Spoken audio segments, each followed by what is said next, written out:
Discipleship starts and ends with Jesus. It's not contingent on our great effort. It is the work and the plan of Jesus. You need to know how, but you must know why. Why are you fighting the fight you're fighting? Why are you pressing into the things of God? Look at these commandments. They're not the 10 suggestions, they're the 10 commandments.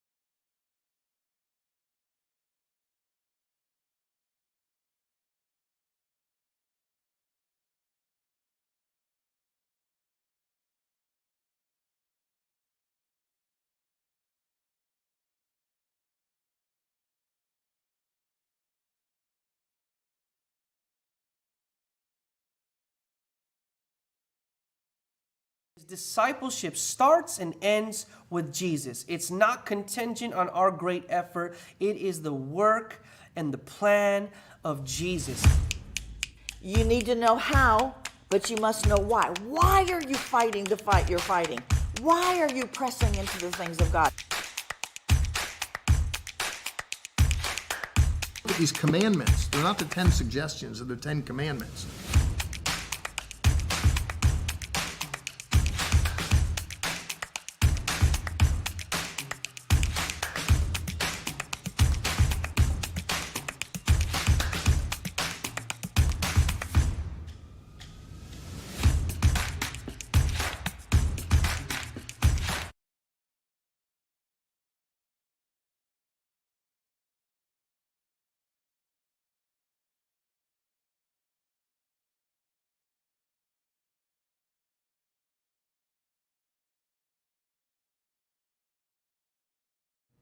Hey guys, welcome back to another live Q&A here with CFNI Online.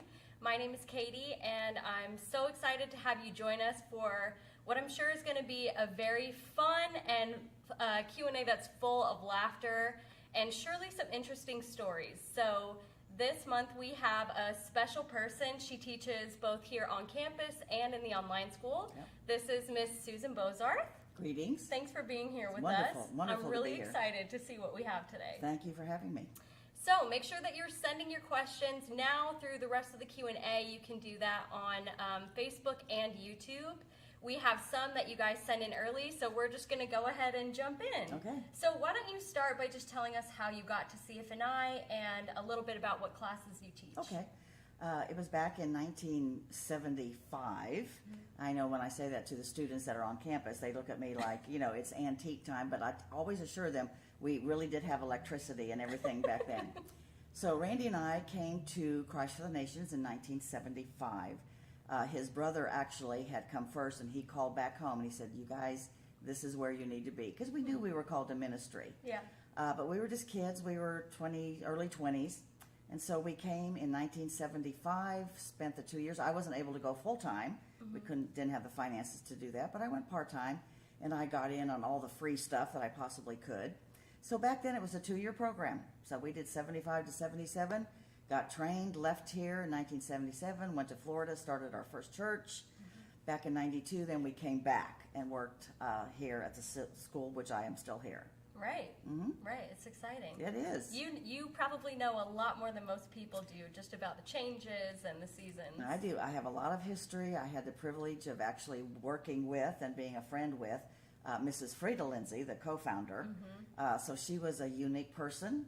She was strong, but she could also be very fun and funny, especially when we traveled. Yeah. My husband was the vice president back in that day, so they traveled a lot with groups, and I got to know her very well. So yes, I've seen the history throughout the years, the high points, some of the challenges, and yet here we are, still standing strong as an institute after all these years. Yeah, and I think it's great too that you've been around so long because you see that this is a place where you can be faithful to it Yes. through highs and lows. You're a testimony Yes, to that. yes.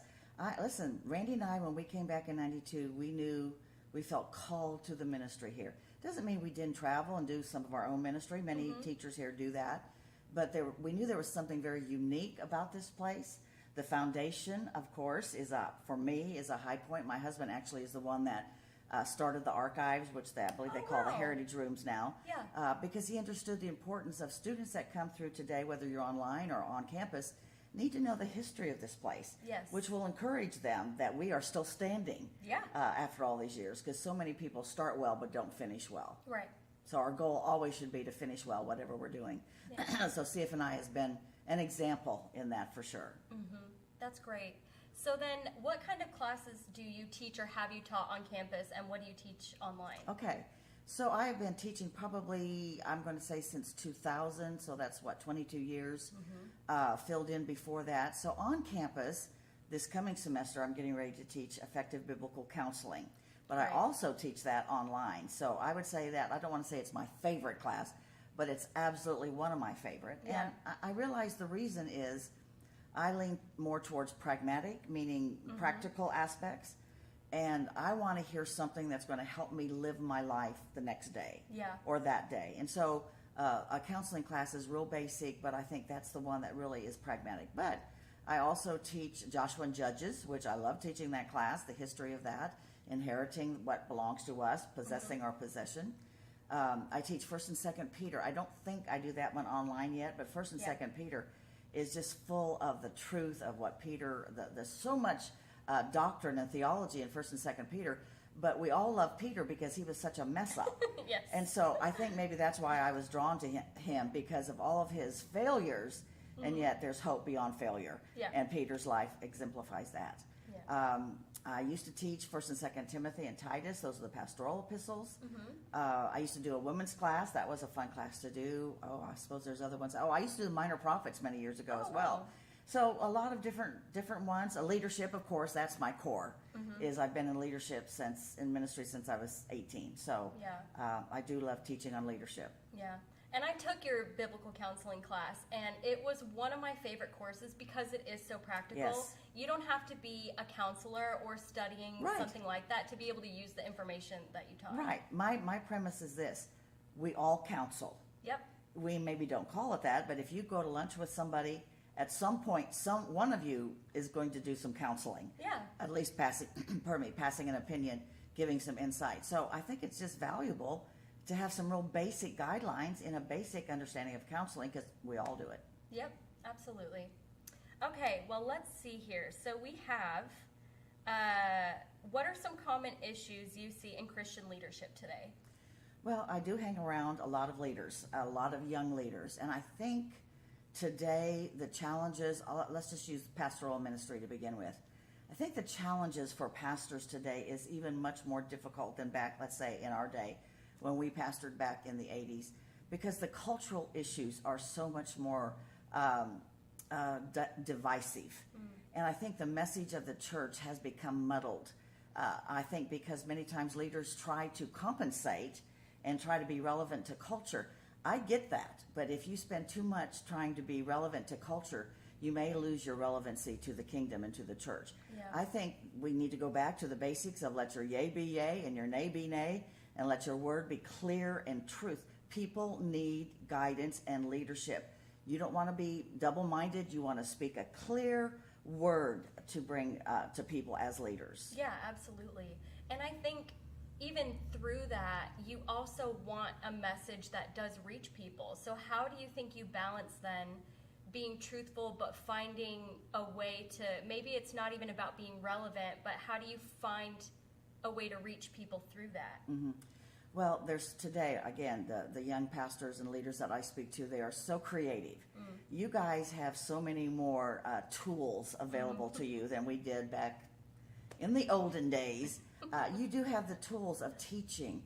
You have access to YouTube and what's some of the other stuff? You have access to Zoom calls. You have online opportunities. Yeah. So the opportunity to take principles, the Word of God, the gospel does not need to be tweaked. Meaning we don't change the message to reach certain people. Speak the message. And the only difference is the tools that we use to do it. The message doesn't change. Methods change. Yeah. But the message cannot change. Otherwise, it's of no value. So I would say the benefit that you guys have is you have so many more methods available to you to reach this generation. Yeah. I hope that's really good. I hope you guys are writing that down. I would be if I had a notepad here. What do you think it takes for someone to find their life purpose? Well, in one of my leadership classes, I think the first couple of sessions, I talk about finding destiny. And sometimes I think we make it more difficult than it has to be. I ask the question, what would you do if you weren't afraid? Because it's always fear that seems to keep us from moving on in our destiny. Destiny is found at, I would say, the connection between what you're passionate about and what your giftings are. Okay. Put those two together, and somewhere in there is your destiny. Another thing I would say when I teach on destiny is when you hear, I tease the students because we have guest speakers every week here on campus. And so I'll tell them, I'll say, I know that whatever guest speaker you hear this week, that's what you're called to for next week. And then it changes week by week. But I said, here's the thing. What is still stirring you at the end of the semester? What is your heart pounding about at the end of the semester? That might just be the very first movement towards your destiny, finding what God has called you to do. Wow, that is so smart. You make it sound so effortless. Well, it doesn't. I think we do make things way too hard. Yeah. I love you guys, your generation, but you all overanalyze things. I tell Yeah, you that all the absolutely. time. You know I do. You all overanalyze things, and I don't think it has to be. I'm not saying it's easy, but I think sometimes you guys do add too many layers to it. What do you want to do? Yeah. What do you want to do? What makes your heart beat a little faster? What gives you fulfillment? Is it children's ministry? Go after it. Is it worship? Go after it. Doesn't mean everything's going to be easy, but go after what God has for you, Yeah. and you'll know it by what stirs you. Yeah. And at least then you're taking steps, even if they don't right then and there lead Yes. to. You know what my the end husband used to result. say? He had this great phrase. He'd say, "Put your body where your destiny is." And when he first said that, I thought, I don't know if I understand that, but I do. I understand that now. Yeah. Like you just said, get into that position. Get into a place where you believe your destiny. At least get your body there. Yeah. And then begin the development of training and so forth. So Yeah. I think everybody should come to Christ for the Nations, or everybody should take online classes. I agree. There's something for everyone, regardless Absolutely. of what you're called to. Absolutely. Yeah. All right. So then, what does mentorship mean to you, and how do you decide who to mentor, and how do you cultivate that relationship? All right, so I used to teach a class, I just remembered, called Spiritual Mentoring. Oh, really? A long time ago. And my study of mentoring, it's a little bit different. Perhaps my view is this. The person, I should not go look for people to mentor. People that want to be mentored should pursue me. Okay. Because that means they've made the first step. If I go, not that I've never done that, if I see something, a leadership potential that I want to spend time with, but I much rather have those people that, and not just to me, to anybody, I much rather have a young person or any person pursue me or another leader because they want to be mentored. That way, it's their idea. And if it's their idea, they're going to be more consistent and faithful to it. If I or another leader goes after someone, then it's my idea, not theirs. And they may respond or they may not. So that's kind of my view. You want to be mentored, you want me to spend some time with you, come after me. Okay. And then let's set it up. And then we'll sit down and we'll set out the guidelines. And we'll talk about what is your expectations.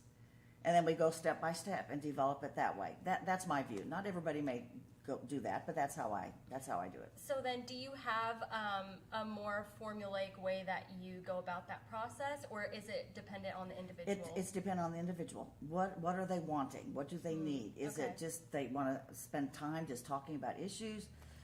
Do they really want mentoring in ministry? That's a little more specific. Then I would have some more specific steps towards that.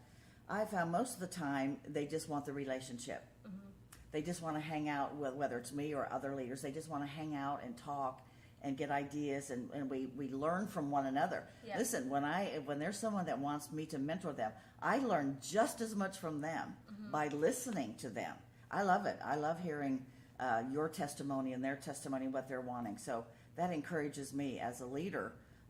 But if you come after me for mentoring, that I know you're taking it serious. Yeah. Okay, so then I have a just personal question. How do you know when you've fulfilled that responsibility? Well, another thing that I would teach in mentoring, because I would have students ask me that question, a mentor should always have as their goal empowerment, not control. So once you ever feel like a mentor is trying to control and manipulate your life and your destiny, what has happened, and I've seen it happen, sometimes mentors find their identity in the person they're mentoring and they won't let go. Our job as mentors is to mentor, train, teach, and then release and empower.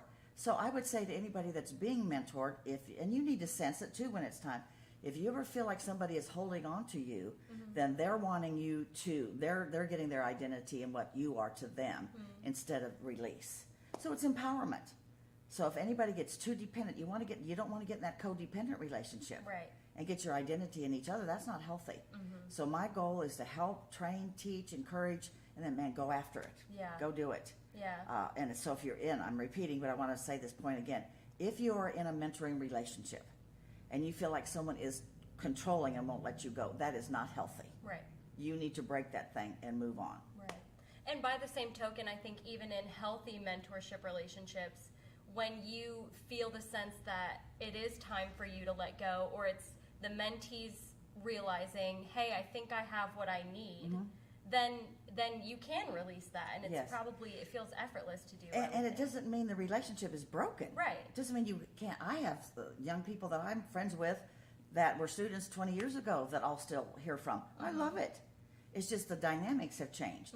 Doesn't mean the relationship is broken at all. Right. In fact, it's really more fruitful and mature. And I love it when they call me or send me a text or an email and give me a report of what they're doing. I love that. Oh, that's great. All right, then. So, in your opinion, how should Christian leaders address today's moral issues? This can be gender identity, abortion, homosexuality, kind of modern issues. Oh my goodness, these are such hard issues, and I speak to my sons about it and other students and other leaders. I think it is more difficult today for this generation. I was just speaking to my son this morning about it, actually, that back in my day, I hate to keep using that phrase, but that's all I know. It's how it was. But back in years gone by, how's that? A little different. Yeah. The message of the church, your school, and your home was all pretty consistent morally. Yeah. You see what I'm saying? Yeah. Doesn't mean there weren't some differences, but you got the same message at school morally, the same message at church morally, and your home life was pretty much the same. So it was so consistent. So it did make it easier.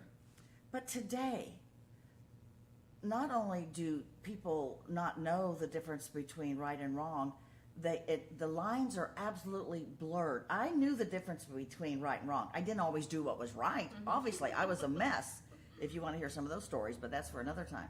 But I knew the difference. Yeah. I just ignored it.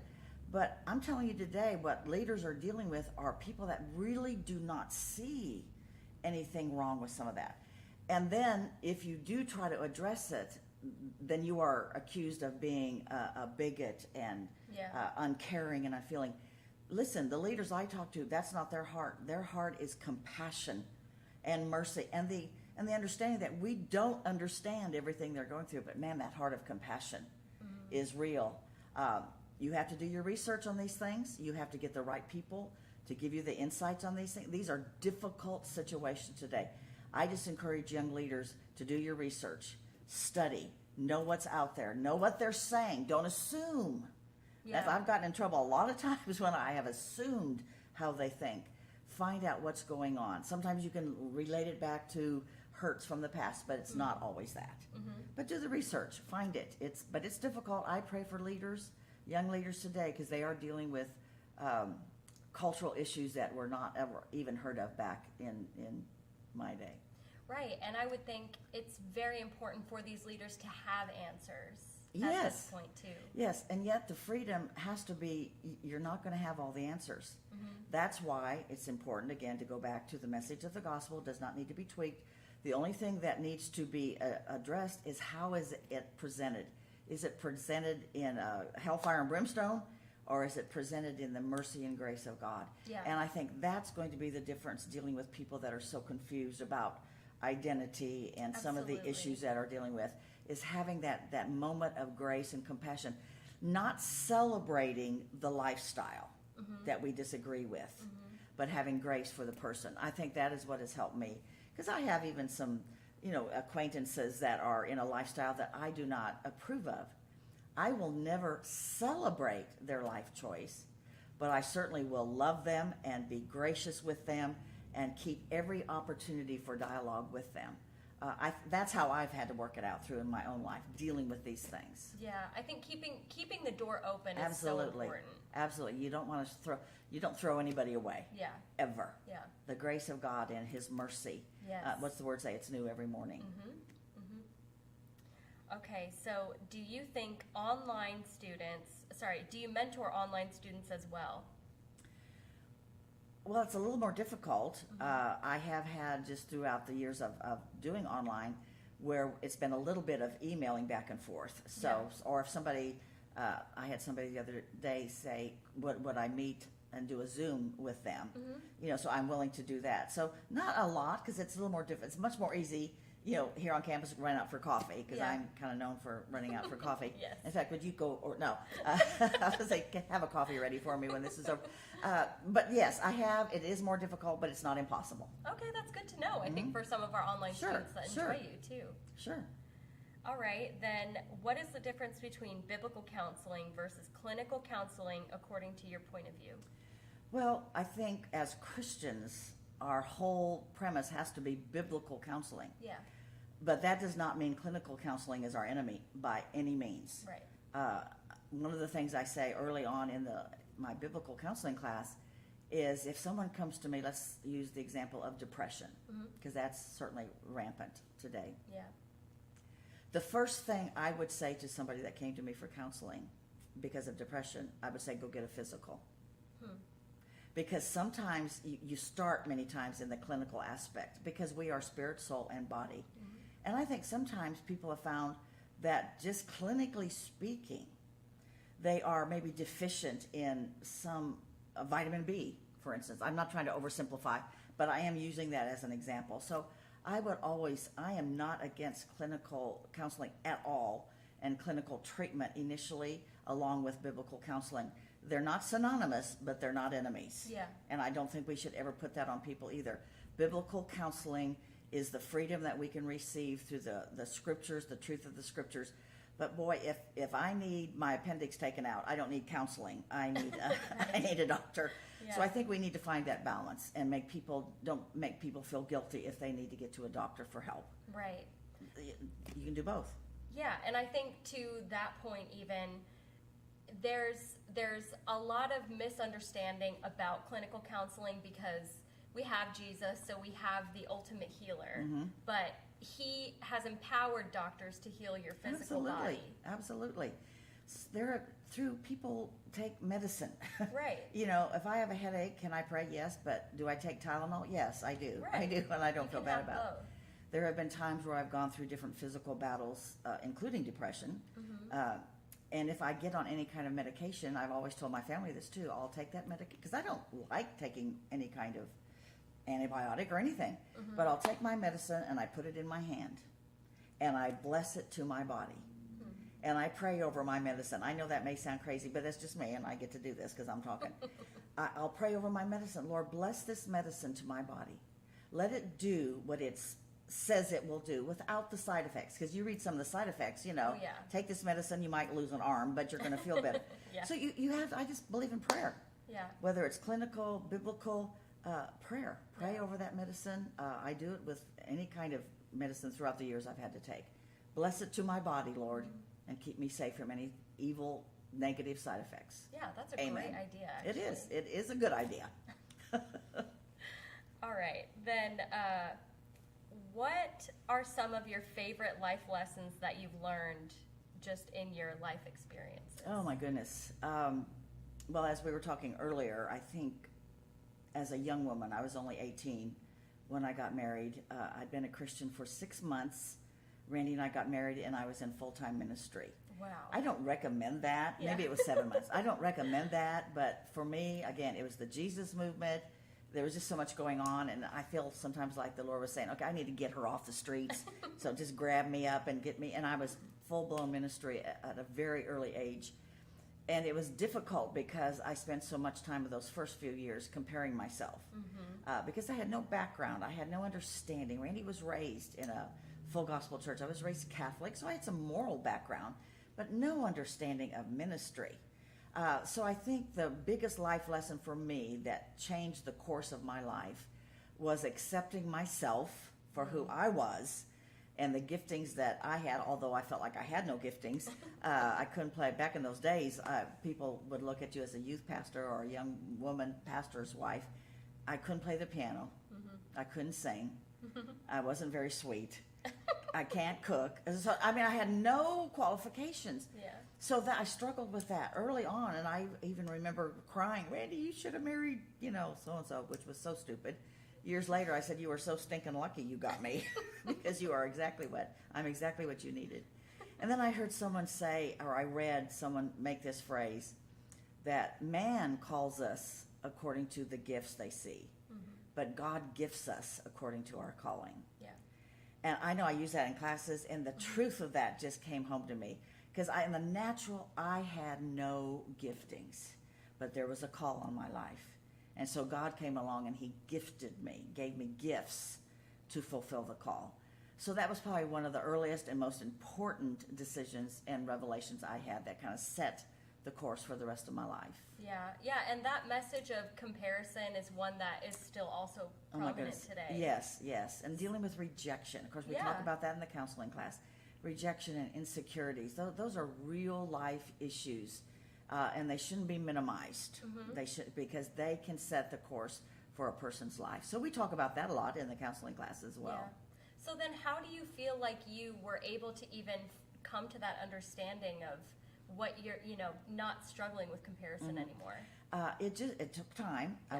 I was always pretty secure, I guess, growing up. I had lots of friends, so I didn't have, but moving into Christianity and then into ministry kind of shook my foundation. So I had to do a lot of self-counsel, if you will. I had to talk to myself and talk my way through some of these things of what God has put in my life. And I think as I walked it out by faith, and then I got a lot of encouragement. I had mentors. Okay. We didn't call them mentors back in those days. We Yeah. called them the old ladies in the church that prayed. And now I realize I'm one of those now. I always say these little ladies. Well, that's me. So there were older ladies in the church that I would go to, and they just prayed with me, and they encouraged me. They saw giftings in me that I didn't see. Yeah. And so one of the earliest things that they really encouraged me to do, and I started doing, was just giving my testimony. You want to know how I started in ministry? I gave my testimony. And people will relate to your story. So that's how I was influenced from these older women in the church that prayed for me, encouraged me, and saw gifts that I didn't see. Yeah. And so that helped me move on. And then, of course, coming to Christ for the Nations was such a joy and fulfillment. Yeah. So then, with being so new as a Christian and moving directly into ministry, did you know that you were called at that point? Was it just that you were married or, with someone who knew that was his calling? How did you come to that? That was interesting and kind of funny. I've always said, later on, I said, Lord, you tricked me into this because, raised Catholic, of course, priests don't get married. And, Right. I knew Randy was called to ministry, and I thought, well, go help yourself. Go do ministry, and I'll be here. No, I felt no call to ministry. But I loved Jesus. I loved the Lord. I had a dynamic experience with the Lord and being filled with the Holy Spirit as well. And I remember Randy and I went to their house, little house for dinner one night that was in the church. And they knew I knew nothing. I knew nothing. I tried to teach a Sunday school class, and I started crying because I was reading this story, and these little kids are looking at me thinking, I just started crying because it was so emotional for me because I'd never heard it. So this gentleman gave me, I still have it, gave me a big red children's Bible study book. And so I took that home, and at night when Randy'd fall asleep, I'd get out my big red Bible children's storybook, and read children's Bible stories and answer the questions in the back. Wow. That is my preparation. Do you all feel secure now that that's my Bible school training? Well, I've had a little more since then, but that was my initial. Yeah. Is I didn't know anything about Jonah and the whale and Noah's. I didn't know any of that. Right. So I read those Bible stories, answered the questions in the back. I still have that book in my house today, and that was my preparation. That began to stir in me a desire. Mm-hmm. And then we used to witness on the streets. That's one of the things this little church did. We would go to New York City, and so I started giving my testimony, witnessing on the streets. That's how I started in ministry. And that's so humbling to think that as, even at 18, a legal adult, that you're learning from a children's Bible to get the information. Yes, but I needed the information. Yeah. And so I waited till he fell asleep, though. Yeah. but that's what I studied. Yeah. That was my foundation. Yeah, that's great. There's always some way you can learn, right? Yes, absolutely. As long as you're willing. Yes. All right. Well, that is all the time that we have for Okay, today. great. It goes so fast. It does I go think. fast. It does go fast. Yeah, but thank you so much for joining us. Thank I'm you for sure letting me. our listeners enjoyed it very much, as I did or more. And thank you to all of you for joining us. Make sure that you're with us here every last Thursday of the month at 3 p.m. And we look forward to seeing you next time. You need to know how, but you must know why. Why are you fighting the fight you're fighting? Why are you pressing into the things of God? Look at these commandments. They're not the 10 suggestions, they're the 10 commandments.